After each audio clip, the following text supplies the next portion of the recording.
Political अगर बात करिएगा, पॉलिटिकल टॉपिक्स क्या हो सकते हैं? लॉ वो जो यहाँ से रिलेटेड है, थोड़ा बहुत सबको पता होना चाहिए। CNT, SPT, हाँ, इसमें नया क्या चेंजेस हुए हैं? CNT में सबको पता है नया कुछ चेंज हुआ है? लिमिटेशंस आपको पता होगा, किसी और से पूछते हैं। कर दिया खत्म। हाँ, तो पूछेगा कि CNT बताइए कोई नया का कुछ हुआ है प्रावधान? तो थाने का यही है कि जो ST में के केस में, note in the case of already, आपको मालूम होना चाहिए कि जो सेक्शन 46, थोड़ा बहुत आइडिया भी होना चाहिए। सेक्शन 46 जो है वो ST के केस में, जो ट्राइबल कम्युनिटी हमारे हैं उनके केस में थाना का रेस्ट्रिक्शन डालता है कि 1 ST from a particular thana can sell land to another ST who belong to the same thana.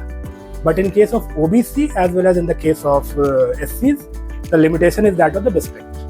Dumka का आदमी दुमका को बेच सकता है, लेकिन उसको थाना नहीं देखता है। तो चूंकि क्या हुआ कि समय के साथ क्या है, थाना की संख्या बढ़ते गई, तो ये इम्प्रैक्टिकल होता गया। जिला ही सोचिए, तो जब इंडिपेंडेंस हुआ था तो कितना जिला था झारखंड में?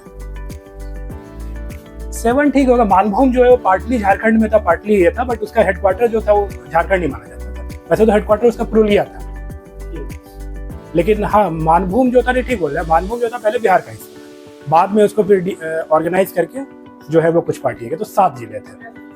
हाँ, 1956 में तो, हाँ, उससे पहले वो झारखंड मतलब बिहार का हिस्सा था, तो ऑब्वियसली बिहार ने झारखंड था। तो यही है कि भैया उसका लॉजिक आपको ध्यान होना चाहिए CNT में। जैसे अब मैं मेरे